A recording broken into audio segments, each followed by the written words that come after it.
আসসালামু আলাইকুম students care YouTube channel এবং ফেসবুক পেজ থেকে তোমাদের সবাইকে স্বাগতম। এই ভিডিওতে আমি তোমাদেরকে অষ্টম শ্রেণীর বিজ্ঞান অনুসন্ধানী বই থেকে চতুর্থ অধ্যায় কোষ বিভাজন ও তার রকমভেদ এই অধ্যায়টি থেকে 40 থেকে 41 পৃষ্ঠা থেকে বহু নির্বাচনী প্রশ্ন, এক কথায় উত্তর, সংক্ষিপ্ত প্রশ্ন এবং বর্ণনামূলক প্রশ্ন এই 4টি ক্যাটাগরি নিয়ে আলোচনা করব। এখানে তোমাদের বার্ষিক পরীক্ষার জন্য যে সাজেশনটি রয়েছে এই সাজেশনটির পিডিএফ লিঙ্কটি তোমরা ভিডিও ডিসক্রিপশন বক্স থেকে ডাউনলোড করে নেবে। এই সাজেশনটি ডাউনলোড করার জন্য তোমাদের একটি পাসওয়ার্ডের প্রয়োজন হতে পারে। আমি তোমাদেরকে এই ভিডিওর বিভিন্ন অংশে সেই পাসওয়ার্ডটি দিয়ে দেব। সেই পাসওয়ার্ডটি সংগ্রহ করে তোমরা সাজেশনটি ডাউনলোড করে নেবে। আমরা প্রথমে ক বিভাগের নৈর্ব্যক্তিক প্রশ্নগুলো নিয়ে আলোচনা করব। আমাদের ক বিভাগের নৈর্ব্যক্তিক প্রশ্নের পূর্ণমান হচ্ছে 25। এখানে তোমাদেরকে 15টি বহু নির্বাচনী প্রশ্ন দেওয়া থাকবে, যার 4টি করে অপশন দেওয়া থাকবে এবং এই অপশনগুলো থেকে তোমাদের সঠিক উত্তরটি নির্বাচন করে খাতায় লিখতে হবে এবং তোমাদের তারপরে 10টি এক কথায় উত্তর দেওয়া থাকবে। এখানে কোনো ধরনের অপশন দেওয়া থাকবে না। এখানে প্রতিটি প্রশ্নের মান হবে 1।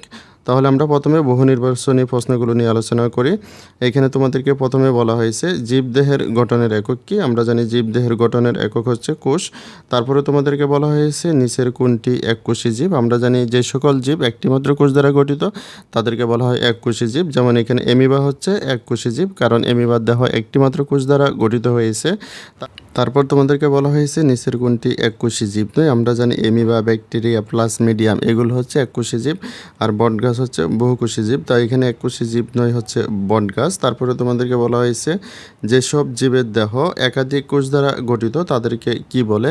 আমরা জানি যে সকল জীবের দেহ একটি মাত্র কোষ দ্বারা গঠিত তাদেরকে বলা হয় এককোষী জীব, আর যে সকল জীবের দেহ একাধিক কোষ দ্বারা গঠিত তাদেরকে বলা হয় বহুকোষী জীব। এখানে যেহেতু বলা হয়েছে একাধিক কোষ দ্বারা গঠিত তাই এখানে উত্তরটি হবে বহুকোষী জীব। তারপরে তোমাদেরকে বলা হয়েছে আদি এককোষী জীব কোন প্রক্রিয়ায় বিভাজিত হয়। আমরা জানি আদি এককোষী জীব অ্যামাইটোসিস প্রক্রিয়ায় বিভাজিত হয়ে থাকে। তারপরে তোমাদেরকে বলা হয়েছে বহুকোষী জীব কোন প্রক্রিয়ায় বিভাজিত হয়। আমরা জানি বহুকোষী জীবের দেহকোষ বিভাজিত হয় মাইটোসিস প্রক্রিয়ায় এবং বহুকোষী জীবের জননকোষ উৎপাদিত হয় মিওসিস প্রক্রিয়ায়। তাহলে এখানে তোমাদের সঠিক উত্তরটি হবে মাইটোসিস এবং মিওসিস। তারপর তোমাদেরকে বলা হয়েছে অ্যামাইটোসিস কোষ বিভাজন নিচের কোন জীবে ঘটে। আমরা জানি যে সকল জীবের দেহ একটি মাত্র কোষ দ্বারা গঠিত অর্থাৎ এককোষী জীবগুলোর দেহ অ্যামাইটোসিস প্রক্রিয়ায় বিভাজিত হয়। তাহলে এখানে সঠিক উত্তর হবে ব্যাকটেরিয়া। তারপর তোমাদেরকে বলা হয়েছে নিচের কোন জীবটিতে অ্যামাইটোসিস পদ্ধতিতে কোষ বিভাজন ঘটে। আমরা জানি এমিবা যেহেতু একটি এককোষী জীব তাই এমিবার দেহ অ্যামাইটোসিস প্রক্রিয়ায় কোষ বিভাজিত হয়ে থাকবে। তারপর তোমাদেরকে বলা হয়েছে নিচের কোনটি কোষ বিভাজনের গুরুত্ব। তো এখানে তোমাদের প্রথমে বলা হয়েছে জীবের দৈহিক বৃদ্ধি, জনন কোষ উৎপাদন, পরিস্ফুটন। তাহলে এখানে যে পয়েন্টগুলো বলা হয়েছে প্রত্যেকটা হচ্ছে কোষ বিভাজনের গুরুত্ব। তাহলে এখানে সঠিক উত্তর হবে উপরে সবগুলো সঠিক।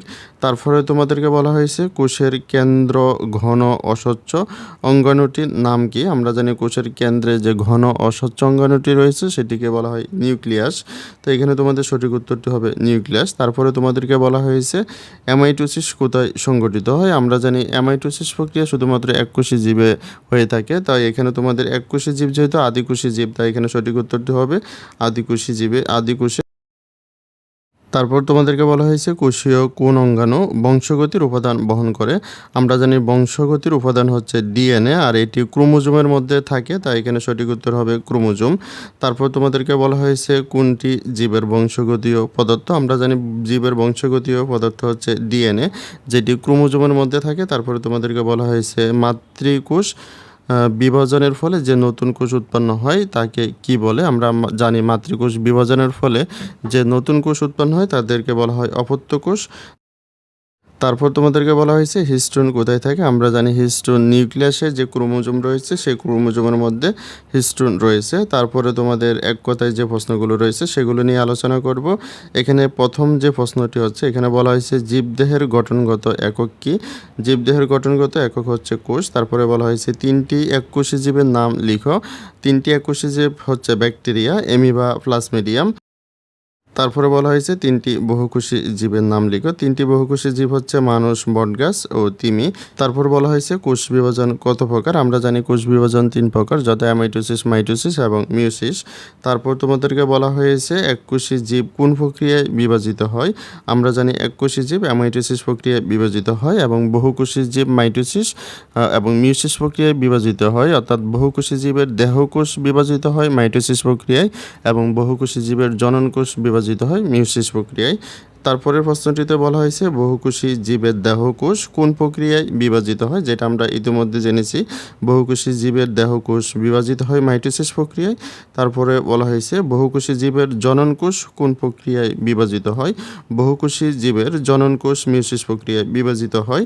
তারপর তোমাদেরকে বলা হয়েছে বংশগতির ধারক ও বাহক বলা হয় কোনটিকে। তাহলে বংশগতির ধারক ও বাহক হচ্ছে ক্রোমোজোমে অবস্থিত ডিএনএ। তারপরে বলা হয়েছে কোষের কেন্দ্রে ঘন অস্বচ্ছ অঙ্গাণুটির নাম কি। কোষের কেন্দ্রে ঘন অস্বচ্ছ অঙ্গাণুটি হচ্ছে নিউক্লিয়াস। তারপরে বলা হয়েছে কোষের মূল উপাদান দুইটি কি কি। আমরা জানি কোষের মূল উপাদান দুইটি হচ্ছে সাইটোপ্লাজম ও নিউক্লিয়াস। এখন আমি তোমাদের সাথে খ বিভাগের সংক্ষিপ্ত প্রশ্নগুলো নিয়ে আলোচনা করব। তোমাদের বার্ষিক পরীক্ষায় খ বিভাগের সংক্ষিপ্ত প্রশ্নের পূর্ণমান হবে 20। এখানে তোমাদের 10টি প্রশ্ন দেওয়া থাকবে। এখানে কোনো ধরনের বিকল্প প্রশ্ন দেওয়া থাকবে না এবং প্রতিটি প্রশ্নের মান হবে 2। তো এখানে তোমার প্রথম যে প্রশ্নটি রয়েছে, এখানে বলা হয়েছে কোষ কি। 3টি এককোষী ও বহুকোষী জীবের নাম লিখো। এটা আমরা ইতিমধ্যে জেনেছি।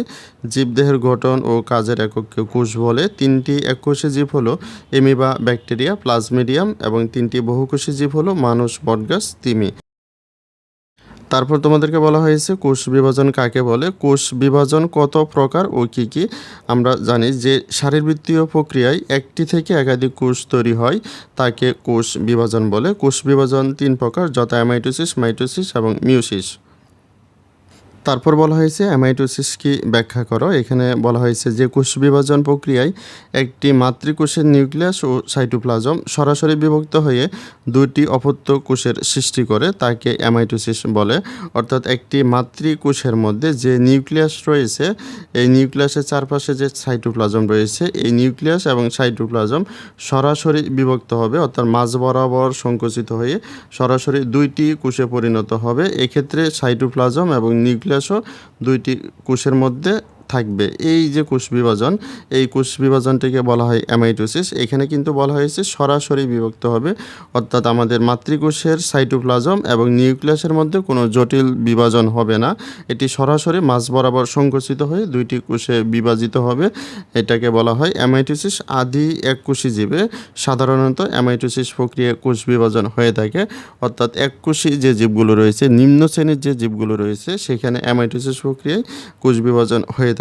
তারপরে তোমাদেরকে বলা হয়েছে মাইটোসিস কি ব্যাখ্যা করো। এখানে তোমাদের বলা হয়েছে যে প্রক্রিয়ায় মাতৃকোষের নিউক্লিয়াস একবার বিভাজিত হয়ে সম আকৃতির গুণসম্পন্ন ও সমসংখ্যক ক্রোমোজোম বিশিষ্ট 2টি অপত্য কোষ সৃষ্টি করে তাকে মাইটোসিস কোষ বিভাজন বলে। এখানেও তোমাদেরকে বলা হয়েছে একটি মাতৃকোষ বিভাজিত হয়ে 2টি অপত্য কোষ সৃষ্টি করবে।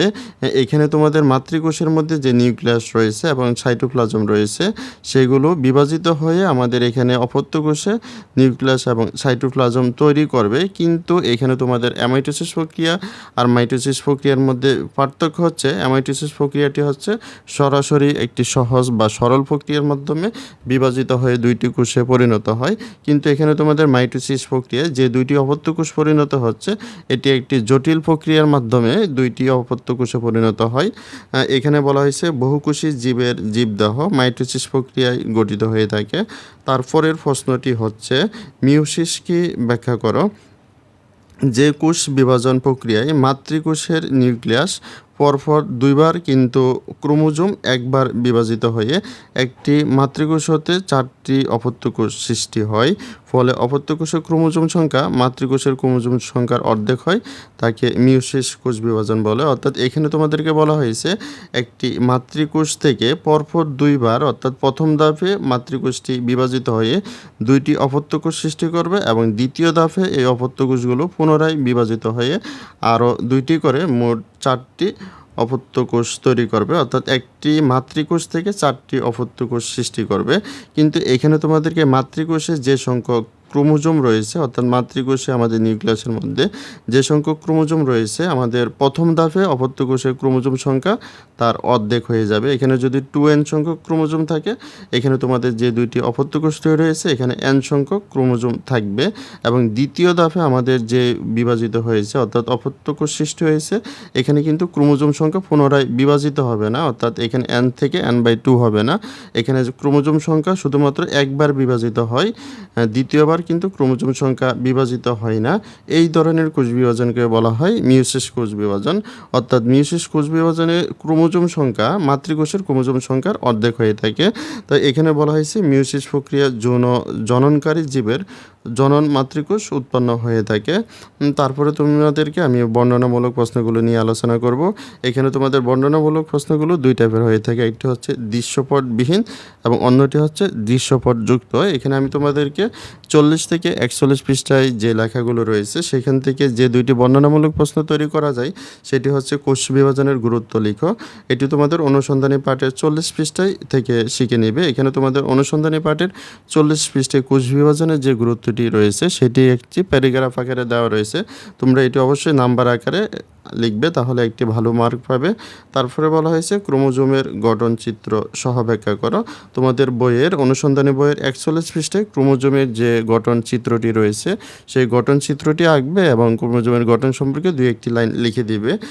তাহলে ভিডিওটি এই পর্যন্তই। পরবর্তী ভিডিওতে আমি তোমাদেরকে এই অধ্যায়ের পরবর্তী অংশটি নিয়ে আলোচনা করব। ভিডিওটি তোমাদের কাছে ভালো লাগলে কমেন্টে জানাতে পারো এবং পরবর্তী সকল ভিডিওগুলো সবার আগে পাওয়ার জন্য চ্যানেলটিকে এখনই সাবস্ক্রাইব করে রাখো।